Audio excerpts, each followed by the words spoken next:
subjacentes a essas formas, que, na verdade, não são formas, são formas de conteúdo, como a gente sempre diz. Estava me lembrando, tinha já falado com o Álvaro uma vez, né, nos anos 70, acho que 1970, Zé me ajuda. Não estou dedurando a idade, não, era jovenzíssimo. Tinha uma revista chamada Realidade. E essa revista publicou um número especial sobre a megalópole Passanguá, São Paulo, Santos, Guanabara, na época ainda. São Paulo ainda não ia para o interior, tinha um encarte muito bom, com os mapas ótimos, que vale a pena revisitar,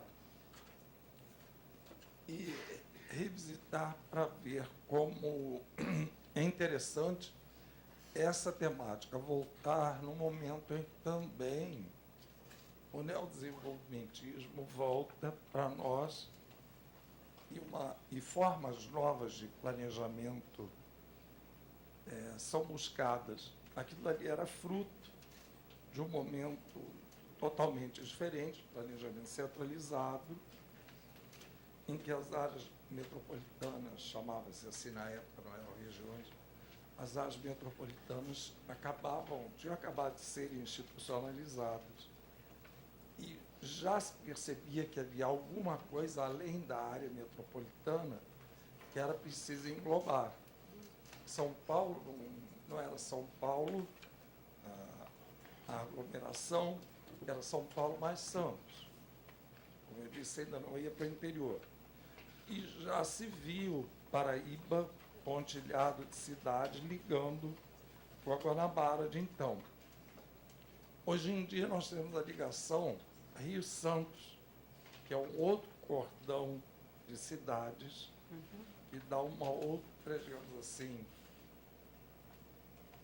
um outro formato a essa região, que tem aquele miolo da Bocaina ali no meio, facilmente compreensível. Mas o resto, o entorno, está ficando cada vez mais densificado. Acho que isso ajudaria, não é pergunta, é mais um comentário, de se revisitar o que havia de projetos naquela época, 1970, exatos, e na Biblioteca Nacional, seguramente, esse número, até por tempo eu tinha. Era muito interessante. Oi, Sandra, meus parabéns, realmente, cada vez surpreendente a cada tema, sempre focando a questão da metrópole, concordo com o que foi dito pelo Rogério. Mas queria só lhe perguntar a questão da complementariedade, como você vê a complementariedade entre as duas metrópoles, e no caso do esquema que você apresentou, você privilegiou a questão dos eixos para o Rio, mas eu creio que você também poderia trabalhar com eixos em São Paulo, que iria mostrar uma grandiosidade maior na perspectiva da continuidade espacial urbana ao longo dos eixos rodoviários e ferroviários, os eixos ferroviários que determinaram. E esse peso de São Paulo como a megametrópole, mesmo a partir do IBGE, e o Rio já na condição de metrópole. Como você vê a diferença e essa contextualização histórica que você fez, que é extremamente importante, mas como ela foi orientada pelo próprio Estado a partir do Império, o porquê o café, os cafezais escravocratas do Rio de Janeiro e porquê da vinda dos imigrantes estrangeiros em São Paulo, e como vai se dar, como Martins vai colocar no Cativeiro da Terra, essa configuração e a transferência do capital agrário para a metrópole, a partir do café, e essa transferência que se dá hoje de um capital geral nacional para São Paulo como sede mesmo da cidade corporativa e a metrópole corporativa brasileira, e que se configura como cidade mundial. Queria que você pudesse trabalhar um pouco. Meus parabéns.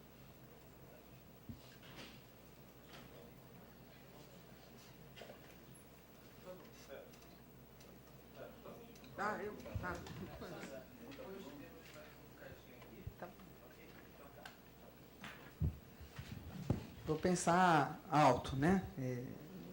Bom, vou começar pelo Matheus. Matheus, você coloca a questão do eixo que vai em direção ao Rio, a Juiz de Fora, né? E, ao fazer esse exemplo, você toma isso como exemplo para dizer como que o desenvolvimento e toda essa... Esse é um eixo também importante do ponto de vista econômico, né? Como isso se dá de uma forma contida ao longo do eixo, e São Paulo tem uma forma mais espraiada territorialmente, né? Isso é porque você tem, enquanto no Rio de Janeiro, você tem uma década de 90 com uma industrialização regressiva, quer dizer, você tem fechamento de fábricas, né? Você tem uma desindustrialização de fato, né? Desindustrialização no sentido de negação, desamor, desafeto, desindustrialização, né? Em São Paulo, você não tem esse processo de desindustrialização. Você tem um processo de industrialização que se desdobra, né, para outros lugares, sobretudo do entorno da região metropolitana. E isso vai... E que entorno? Não é qualquer entorno, é um entorno que, em 20, já era o segundo espaço industrial do estado de São Paulo. Você tinha a capital, disparadamente na frente como pioneira do ponto de vista dessa atividade, mas você tinha esse interior, 20% desse interior, da produção do interior, está na região de Campinas, Sorocaba. Então, você já tem, são indústrias alimentícias, são indústrias de tecidos, têxteis, né? São bebidas, né? E você tem já também um pouco de metalurgia, né? Então, você vai ter um desenvolvimento industrial que vai seguir uma relação historicamente constituída de São Paulo com Campinas do ponto de vista da atividade econômica. Isso você não vai encontrar no Rio de Janeiro em nenhum lugar, né? Então, eu acho que talvez, no futuro, pensar em termos de área industrial, essas áreas vinculadas ao petróleo, esse porto novos que estão nascendo, o Comperge atrás, isso daí vai dar uma ideia de um desenvolvimento industrial muito mais fora do eixo, mais regional do que historicamente aconteceu na história do Rio, né? Eu acho que o processo de desindustrialização e a história da industrialização, né, vai colocar destinos diferentes. Então, São Paulo, você tem uma industrialização. A indústria têxtil em São Paulo, na década de 20, ela tinha, por exemplo, não vou dizer o número de municípios, o César sabe dizer isso, quantos municípios tinham, mas hoje temos 645 municípios do estado de São Paulo, né? A indústria têxtil, na década de 20, no estado de São Paulo, estaria presente, eu estou fazendo uma analogia, tá? Em 250. Tá? Só para você ter uma ideia, que essa industrialização concentrada em São Paulo é de fato, mas ela também se dá em outras regiões, sobretudo em Campinas, Sorocaba. Então, foi quando você tem aqui uma desindustrialização, lá você tem um nascimento de novas indústrias, não é que saiu de São Paulo, foi para lá, algumas sim, mas o grande movimento é o nascimento de outras indústrias nesse entorno de São Paulo, porque é mais barato instalar novas instalações, é um capital industrial que busca investimento cada vez maior e vai procurar, então, lugares onde o custo, né, onde as deseconomias, para falar em termos de síntese, de aglomeração, não vão se fazer, e vai ser, sobretudo, nessa região do entorno. Só que essa região do entorno vai se expandindo, vai se desdobrando, e hoje ela forma um grande aglomerado que vai em direção aí a Ribeirão Preto, que é o que o Zé estava dizendo, né, professor Zé? Então, essa é a distinção, tá? Uma fase que é da reestruturação do capitalismo em termos mundiais, essa reestruturação vão dar destinos diferentes para Rio e São Paulo, tá? Então, acho que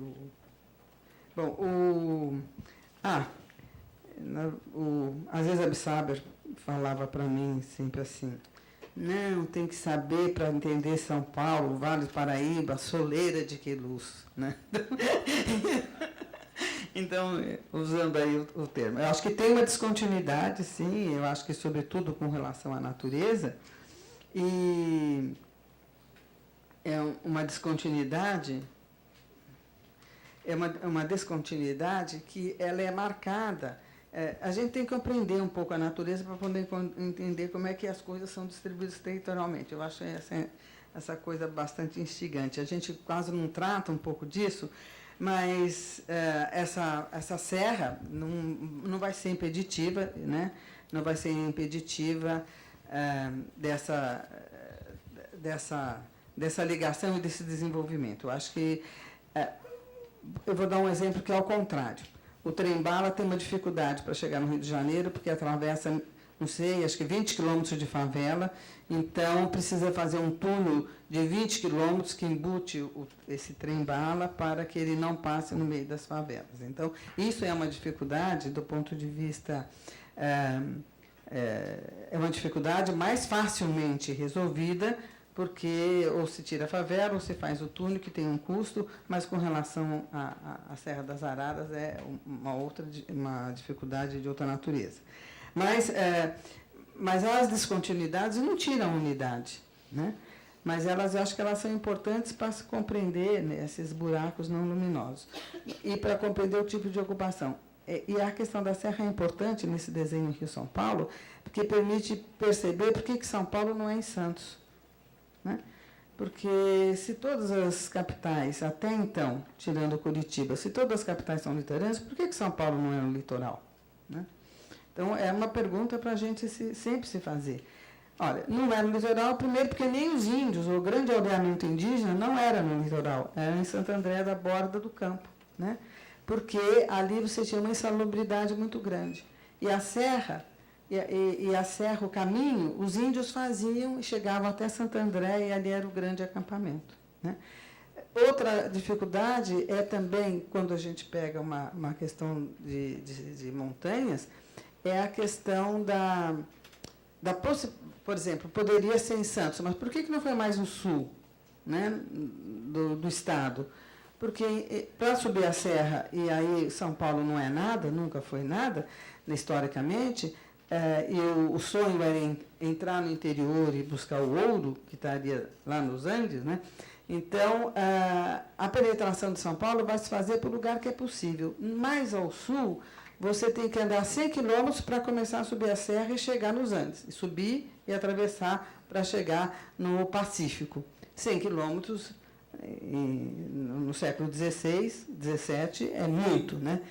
E também você fala, então eu vou subir no lugar que o pé de serra é mais próximo, Santos é mais próximo, mas é mais próximo ainda Taubaté, aquela região do litoral norte.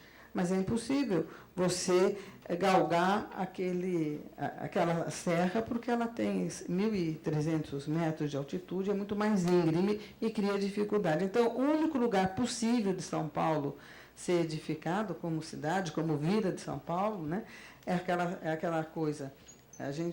Os espanhóis tinham um projeto urbanístico e os portugueses tinham a sabedoria do sítio. Né? Era realmente penetrar de São Paulo via Santos, porque ali só tem 6 quilômetros até começar a subida da serra e edificar São Paulo. Então, tem uma questão que é realmente da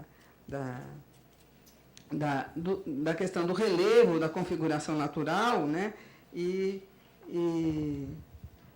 essa descontinuidade. A descontinuidade nunca compromete a unidade, então a gente tem que compreender que existe sim e que faz parte. Eu não sei se é isso que você queria dizer, Rogério, eu fiquei muito nessa ideia do buraco negro, quer dizer, das poucas luzes, né? E para compreender essa cidade tem que compreender também isso. Que vai também, eu acho que em um certo sentido, permitir um pouco que o Marcelo, não sei se foi o Marcelo que falou, não foi não, mas é uma outra questão vinculada, eu vou misturar um pouquinho, vou responder mais ou menos em bloco, para não ser repetitiva, não tenho um pensamento tão organizado assim, que hoje em dia, essa metropolização e essa desconcentração de São Paulo, do ponto de vista dos investimentos imobiliários, sobretudo, ou do Rio de Janeiro, vai levar a uma ocupação do litoral. Então, não podemos entender esse litoral norte de São Paulo, eu ouso menos a falar aqui, mas seria também toda essa região além Niterói e essa outra ali em Barra, né, como não constituintes da cidade, porque, embora sejam litorâneos mais longínquos, né, no caso de São Paulo, o litoral norte, por exemplo, tem um impedimento da serra, uma serra bastante íngreme ali, uma serra do Mar Afogada, né, no oceano, você tem esse litoral praticamente como segunda residência dos paulistas, do pessoal que mora em Campinas, Santos ou no Vale do Paraíba. Então, acho que você tem uma ocupação que vai tender a crescer mais em função dessa segunda residência de praia que vem se desenvolvendo e essa grande produção imobiliária nessas regiões, né? Então, eu acho que eu vou correr um pouquinho para a Biblioteca Nacional, vou tirar um tempinho aqui desse seminário, que você me aguçou a vontade de ver a revista, João. E uma outra coisa, deixa eu ver, é o do Marcelo. Marcelo, eu acho que, eu venho discutindo, não estudo praticamente isso, mas eu acho que as desigualdades internas na cidade, elas foram muito marcadas por uma ideia dualista centro-periferia. Isso do ponto de vista da economia também, os dois Brasis, Brasil desenvolvido e não desenvolvido, né? Na verdade, as pessoas até acreditam que tem centro-periferia. Na verdade, não existe. É uma formulação teórica que olha esse real e fala isso é centro, isso é periferia. Ela não existe como tal. Até porque a ideia de centro-periferia tem um pecado original. Ela é uma ideia de um espaço geométrico, porque o que é centro e periferia vê o espaço como plano. E se você parte da premissa que o espaço é social, o centro e periferia não pode ser colocado dessa mesma forma. A ideia de centro nem de periferia. Até porque hoje a gente tem, é muito fácil esse argumento, dizer que hoje a gente tem condomínios de luxo na periferia, nas áreas mais longínquas, né? Mas não é por causa disso só, porque cortiços e habitações precárias sempre tivemos no centro. Então, a ideia de centro-periferia, com essa conotação social que foi dada, ela peca no entendimento do espaço, e aí é muito marcado nos trabalhos em arquitetura, que a gente acaba assumindo, né? Ela peca por conta do entendimento de um espaço como plano e como geométrico. Então, eu acho que, se hoje em dia, se já tem críticas, hoje eu acho que cada vez mais essa produção imobiliária vai mostrar que nunca existiu essa ideia de centro e periferia, né? Então, deixa eu ver mais o que eu tenho aqui. Só não foi do João. Foi a pergunta acho que do Zé, da complementariedade, né, das duas questões. Zé, deixa eu ver, só pensar um pouquinho. Histórias diferentes, né? Histórias diferentes, constituições diferentes das duas cidades. Eu não consigo repor. Os eixos de São Paulo que ampliaria a dimensão da metrópole. Tá, os eixos de São Paulo que ampliaria. Tudo bem, mas eu acho que a ideia de integração e a ideia de fluxos está vinculada na possibilidade de ir e vir no mesmo dia. Então, evidentemente, do ponto de vista econômico, eu estenderia essa ideia de cidade-região, mas do ponto de vista da mobilidade, não, sobretudo a mobilidade pendular. Quer dizer, essas cidades que foram desenhadas para o espaço do Rio ou para São Paulo foram pensadas numa distância de 2 a 3 a 2 horas de possibilidade de deslocamento. Evidentemente que com a revolução dos transportes, isso pode mudar o desenho, tá? Mas a ideia de um ir e vir rápido, né?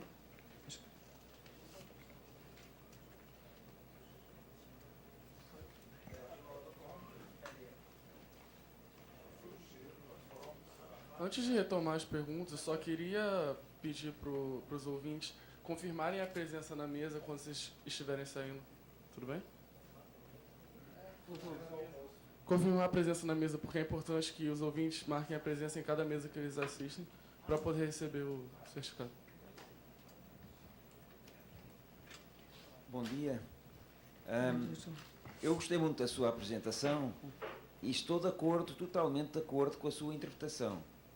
Mas não gostei da apresentação por estar de acordo. Assim. Para mim, para mim o importante é porque é o rigor conceitual e a natureza pedagógica com que fez a sua apresentação. Eu creio que hoje a academia tem um problema grave de falta de rigor conceitual e de falta de capacidade pedagógica. Portanto, agradeço muito, como docente, como professor, porque creio que mostrou como é importante o papel dos académicos em analisar de forma mais rigorosa a realidade. Eu gostava de fazer três... Bom, as minhas questões são gerais, porque eu não conheço o pormenor de São Paulo e o pormenor do Rio de Janeiro. Eu gostaria de colocar três questões em torno da ideia de descoincidência, de não coincidência, descoincidência. E na ótica que, do meu ponto de vista, deve complementar a ótica analítica, que é a ótica que fazer. Então, primeira descoincidência. A Sandra referiu no início que os processos que estava a referir são processos dominantes, mas não gerais. Essa diferença é muito interessante. Porquê é que são dominantes e não gerais? O que é que falta? São espaços marginais, situações marginais, que vão ser integradas mais tarde? Ou são espaços de potencial disrupção? Esta não coincidência, esta descoincidência, é uma descoincidência interessante. Creio que vale a pena pensarmos um pouco sobre ela. A segunda descoincidência é entre a cidade-região, a macro-região, que são as regiões do poder económico, e o mapa político-administrativo, que é o mapa do poder político e devia ser, em parte, o mapa da cidadania. Então, gostava de saber se esta descoincidência se parecia um problema, se devia haver uma maior proximidade entre as mega-regiões, as cidades-regiões e o mapa político-administrativo, ou se esse não é um problema, não sei. Gostaria que me dissesse um pouco a sua ideia. E o terceiro e último comentário foi suscitado pelo último slide, que é um slide muito interessante que eu vou utilizar nas minhas aulas, porque são um bom exemplo para uma coisa que eu estou a tentar justificar publicamente. Eu creio que nós temos ainda uma visão muito terrestre do território. Muito? Terrestre. Do território. O território é terra e o território é mar.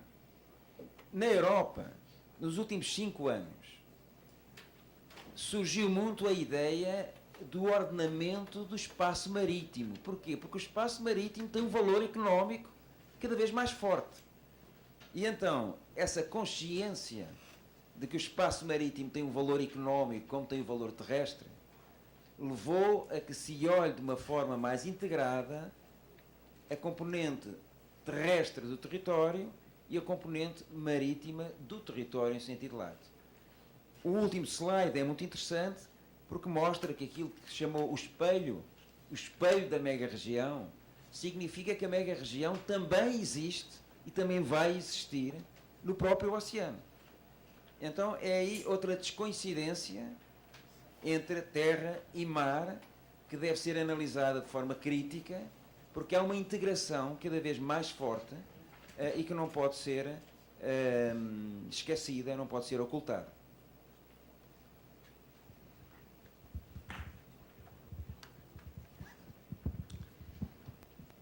Obrigada, João.